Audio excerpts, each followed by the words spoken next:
Assalamualaikum dan selamat sejahtera. Apa khabar murid-murid? Diharapkan semua murid dalam keadaan sihat sejahtera. Saya, Cikgu Afan akan mengajar kalian subjek Bahasa Melayu yang bertajuk Keselamatan Makanan Ketika Banjir. Untuk pengetahuan murid-murid, tajuk Keselamatan Makanan Ketika Banjir ini terdapat pada muka surat 49 dalam buku teks Bahasa Melayu tahun 5. Diharapkan semua murid sudah pun bersedia untuk mengikuti pembelajaran pada hari ini.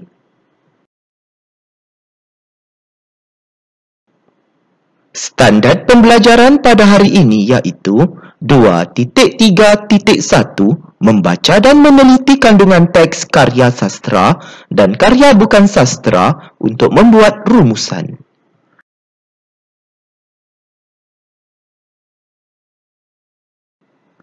Objektif pembelajaran pada hari ini iaitu pada akhir pembelajaran dan pemudahcaraan, murid akan dapat membaca dan menjelaskan kandungan sebuah teks karya bukan sastra untuk membuat rumusan mengenai keselamatan makanan ketika banjir. Kedua, mencatat 5 maklumat tersurat dan tersirat berdasarkan teks karya bukan sastra mengenai keselamatan makanan semasa banjir yang dibaca, dilihat dan didengar dalam bentuk grafik. Kriteria kejayaan atau KK pada hari ini iaitu murid berjaya membaca dan menjelaskan kandungan sebuah teks karya bukan sastra untuk membuat rumusan mengenai keselamatan makanan ketika banjir. Kedua, murid berjaya mencatat 5 maklumat tersurat dan tersirat berdasarkan teks karya bukan sastra mengenai keselamatan makanan semasa banjir yang dibaca, dilihat dan didengar dalam bentuk peta pelbagai alir. Baiklah, pernahkah murid-murid melihat maupun merasai situasi semasa kejadian banjir berlaku di kawasan tempat tinggal? Ya, mungkin ada dalam kalangan murid-murid yang pernah mengalami situasi semasa kejadian banjir berlaku. Dan di sini cikgu sediakan gambar untuk memudahkan murid-murid memahami situasi sewaktu kejadian banjir berlaku. Kita lihat gambar yang pertama di sebelah kiri itu menunjukkan sepasukan bomba yang sedang menyelamatkan mangsa banjir untuk dipindahkan ke tempat yang selamat. Dan gambar yang di sebelah kiri juga iaitu di bawah sepasukan Jabatan Pertahanan Awam JPA yang berwarna biru itulah, yang berpakaian berwarna biru itu membantu mangsa banjir untuk ditempatkan di tempat yang lebih selamat, iaitu di mana? Di kawasan ataupun di dewan. Dan kita lihat sewaktu mangsa banjir itu berada di dalam dewan ataupun di tempat pemindahan sementara, mereka ini diberikan bantuan, iaitu mereka diberikan bantuan makanan, pakaian dan juga wang ringgit. Seterusnya, di sebelah kanan itu menunjukkan aktiviti gotong royong memasak makanan untuk disajikan ataupun dihidangkan kepada mangsa banjir supaya mengelakkan mangsa banjir berasa lapar. Dan yang terakhir di situ menunjukkan sekumpulan masyarakat yang bertungkus lumus menghulurkan bantuan, iaitu bekalan minuman yang bersih, iaitu air yang bersih, air dalam botol untuk mengelakkan pencemaran air minuman. Dan terdapat juga makanan yang perlu diberikan kepada mangsa banjir. Oleh itu, apabila seseorang itu ataupun masyarakat di negara ini menghadapi musibah banjir, kita sebagai rakyat Malaysia perlulah membantu mereka supaya dapat meringankan beban yang dihadapi oleh mereka.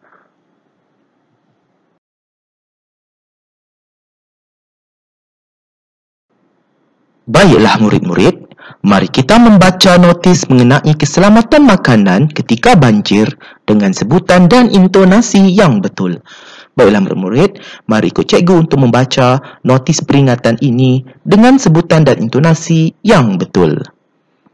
Afifi dan Kaijun membaca notis keselamatan makanan ketika banjir. Kemudian, mereka berbincang untuk membuat rumusan.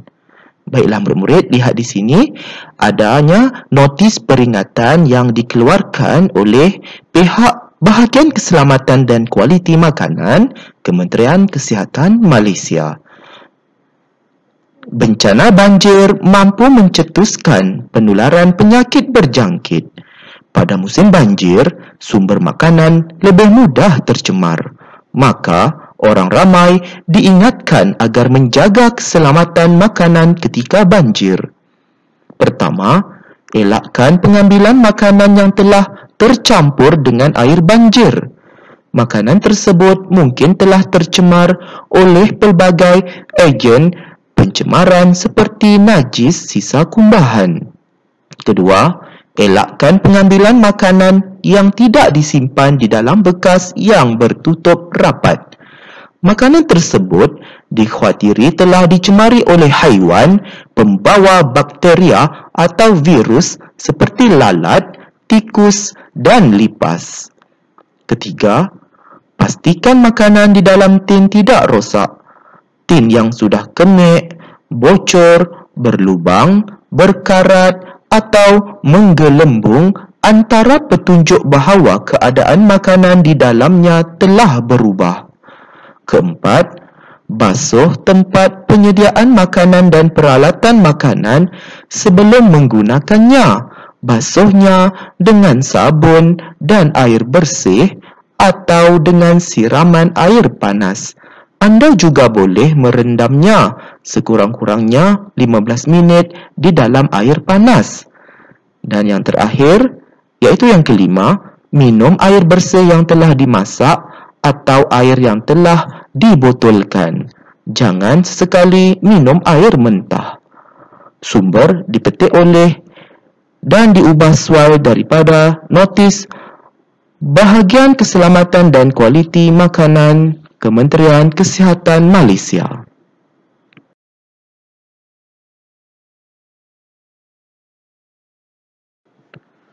Baiklah murid-murid, mari kita mengecam dan menjelaskan idea tersurat untuk mendapatkan idea tersirat yang sesuai berdasarkan maklumat keselamatan makanan ketika banjir. Baiklah murid-murid, sebentar tadi kita pun telah membaca maklumat mengenai notis peringatan iaitu keselamatan makanan ketika banjir. Dan di situ juga terdapat idea tersurat dan murid-murid perlulah menjelaskan idea tersurat tersebut untuk mendapatkan idea tersirat. Dan kita lihat di sini, cikgu sudah pun membantu murid-murid untuk mengecam iaitu mengenal pasti idea tersurat yang terdapat dalam notis tersebut. Iaitu idea tersuratnya sudah cikgu senaraikan dalam kotak yang berwarna merah di sebelah kiri itu. Baiklah, kita lihat sama-sama. Yang pertama, jangan makan makanan yang tercampur air banjir. Itu merupakan idea tersurat yang pertama ataupun maklumat tersurat. Dan kita perlu ada penjelasan. Dan penjelasan itulah kita nyatakan sebagai idea tersirat. Dan idea tersirat di sebelah kanan iaitu dalam kotak yang berwarna hijau. Kita lihat maklumat tersiratnya di situ. Yang pertama, tercemar dengan agen pencemar. Agen pencemar inilah yang menyebabkan makanan itu menjadi rosak. Dan kita perlu ada keterangan untuk menjelaskan maklumat tersurat tersebut, iaitu jangan makan makanan yang tercampur air banjir kerana tercemar dengan agen pencemar. Dan murid-murid perlu kenal pasti kata hubung keterangan yang sesuai, iaitu kerana. Seterusnya kita lihat maklumat tersurat yang kedua, iaitu jangan makan makanan yang bekasnya tidak ditutup rapat. Dan kita lihat idea tersirat ataupun maklumat tersirat untuk menjelaskan maklumat tersurat tersebut, iaitu dicemari oleh haiwan pembawa bakteria dan virus. Jadi di sini murid-murid perlulah menghubungkan idea tersirat tersebut dengan idea tersurat dengan menggunakan kata hubung keterangan. Seperti tadilah kita gunakan kata hubung keterangan kerana. Dan kita baca semula maklumat tersurat beserta dengan maklumat tersirat dengan menghubungkan kata hubung keterangan, iaitu jangan makan makanan yang bekasnya tidak ditutup rapat kerana dicemari oleh haiwan pembawa bakteria dan virus.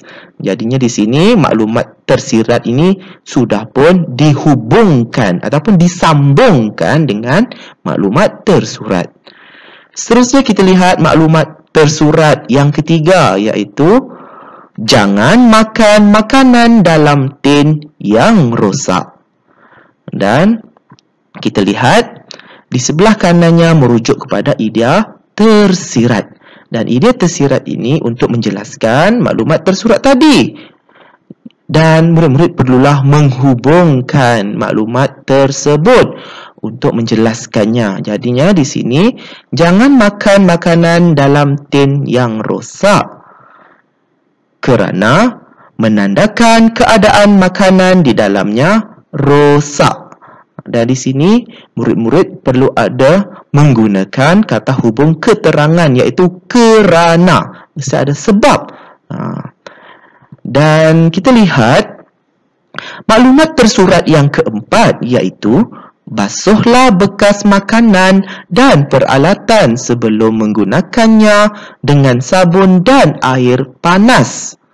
Dan di sini kita lihat maklumat tersirat untuk menjelaskan maklumat tersurat tadi. Mengapakah kita perlu basuh bekas makanan dan peralatan tadi dengan air yang bersih serta menggunakan sabun dan juga air panas? Alasannya kenapa?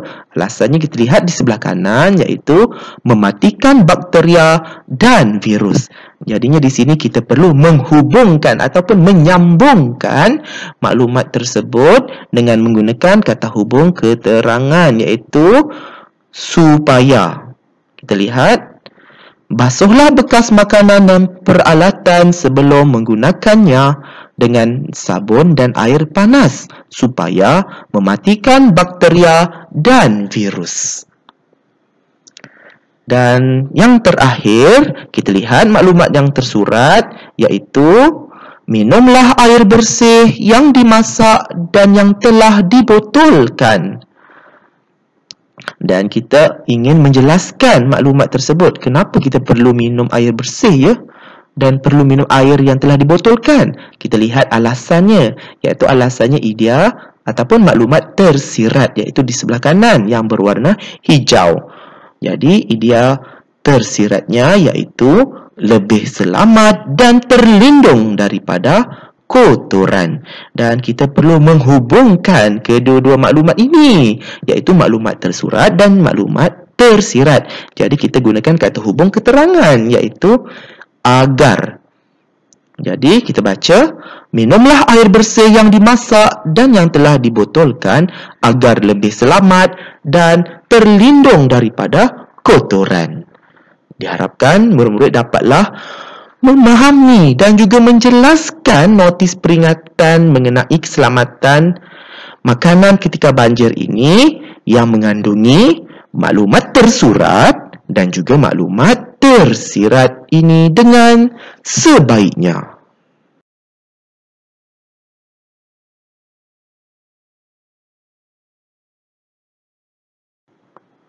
Baiklah murid-murid, mari kita catatkan idea tersurat atau ISU, iaitu idea tersurat, dan idea tersirat iaitu ISI, idea tersirat mengenai keselamatan makanan ketika banjir dalam peta pelbagai alir di sebelah ini.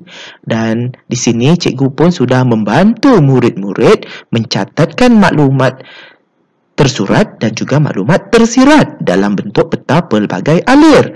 Dan di sini cikgu sudah pun membantu murid-murid untuk menyatakan idea tersurat yang pertama sehinggalah idea tersurat yang terakhir iaitu yang kelima. Dan yang di sebelah kanan itu merujuk kepada idea tersirat yang pertama sehinggalah idea tersirat yang terakhir iaitu yang kelima.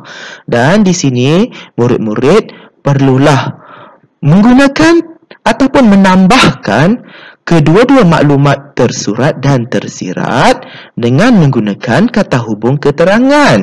Yang murid-murid dapat lihat di situ ya, dalam kotak yang berwarna ungu, iaitu kerana ataupun supaya atau agar atau demi atau untuk dan ataupun boleh gunakan bagi. Dan di sini kita lihat idea tersurat yang pertama di sebelah kiri itu ya, yang berwarna merah. Jangan makan makanan yang tercampur air banjir kerana tercemar dengan agen pencemar. Dan di sini maklumat ini disambung dengan kata hubung keterangan kerana. Seterusnya kita lihat idea tersurat yang kedua iaitu jangan makan makanan yang bekasnya tidak ditutup rapat. Murid sambungkan iaitu kerana dicemari oleh haiwan pembawa bakteria dan virus. Seterusnya kita lihat idea tersurat yang ketiga iaitu jangan makan makanan dalam tin yang rosak. Murid sambungkanlah dengan kata hubung keterangan iaitu kerana menandakan keadaan makanan di dalamnya rosak. Seterusnya kita lihat idea tersurat yang keempat, ISU 4 itulah, iaitu basuhlah bekas makanan dan peralatan sebelum menggunakannya dengan sabun dan air panas. Murid sambungkan maklumat tersurat ini dengan menggunakan kata hubung keterangan itu supaya mematikan bakteria dan virus. Dan yang terakhir, idea tersurat yang kelima, ISU itulah idea tersurat yang kelima yang terakhir. Minumlah air bersih yang dimasak dan yang telah dibotolkan. Murid sambungkanlah maklumat tersurat ini dengan menggunakan kata hubung keterangan iaitu agar lebih selamat dan terlindung daripada kotoran. Dan di sini murid-murid perlulah menghubungkan kedua-dua maklumat antara ISU iaitu idea tersurat dengan ISI iaitu idea tersirat di sebelah kanan itu dengan menggunakan kata hubung keterangan yang sesuai. Sebab apa? Sebabnya kita akan menghasilkan rumusan. Dalam rumusan ini kita ingin membentukkan sebagai satu ayat. Dan diharapkan murid-murid dapatlah memahami maklumat tersurat dan juga maklumat tersirat yang dihubungkan dengan menggunakan kata hubung keterangan.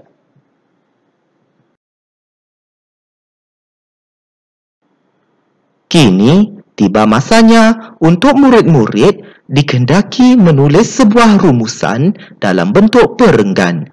Sila rujuk aktiviti 2 tadi untuk mendapatkan idea tersurat ISU iaitu idea tersurat dan idea tersirat iaitu ISI.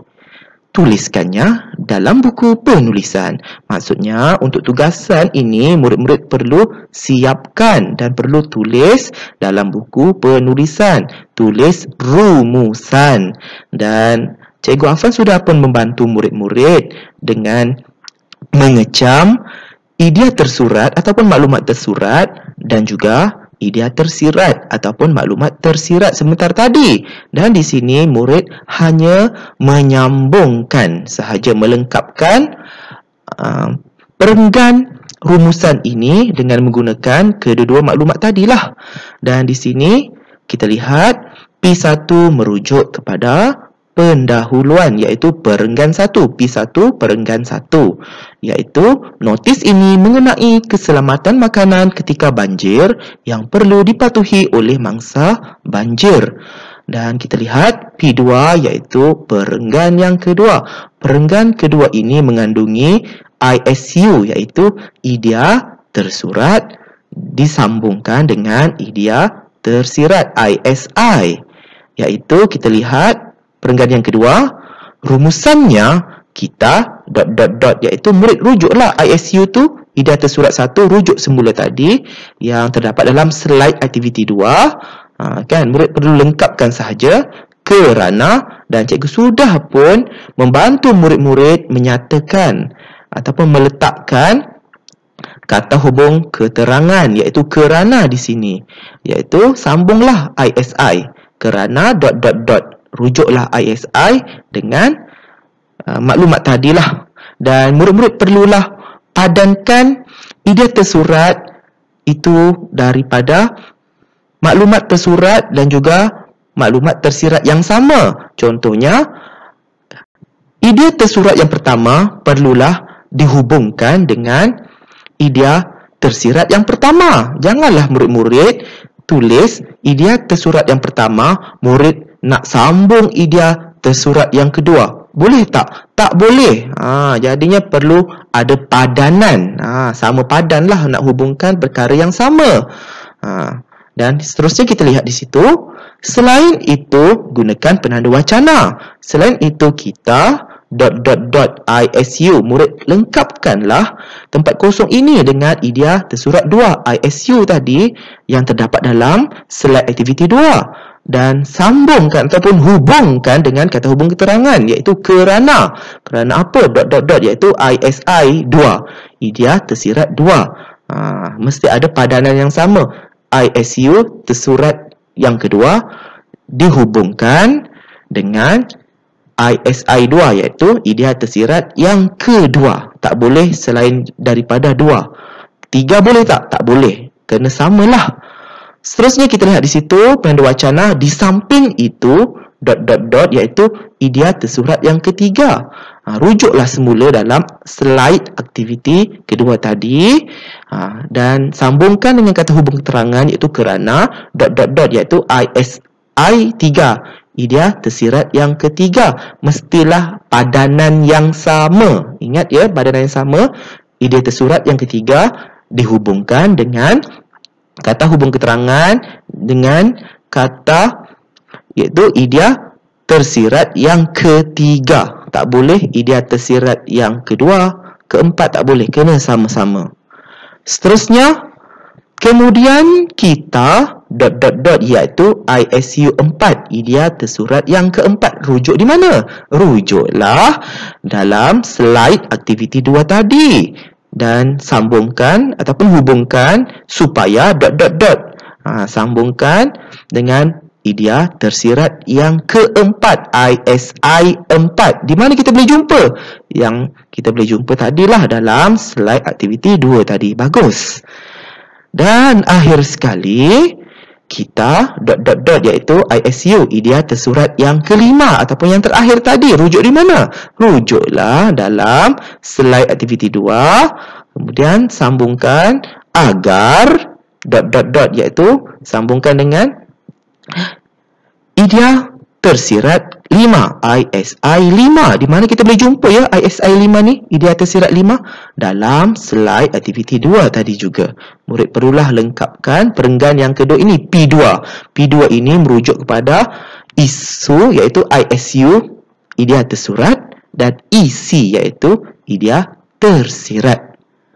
Dan kita lihat P3 iaitu perenggan yang ketiga ataupun dikenali sebagai perenggan penutup. Kita lihat di sini Cikgu Afan sudah membantu murid-murid membuat kesimpulan iaitu kesimpulannya Tips keselamatan makanan ketika banjir ini perlu diamalkan oleh mangsa banjir supaya menjamin kesihatan diri. Diharapkan murid-murid dapatlah menyiapkan tugasan ini dengan sebaiknya. Selamat berjaya ya murid-murid.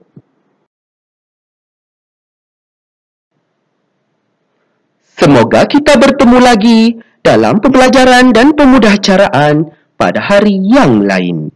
Sekian, terima kasih.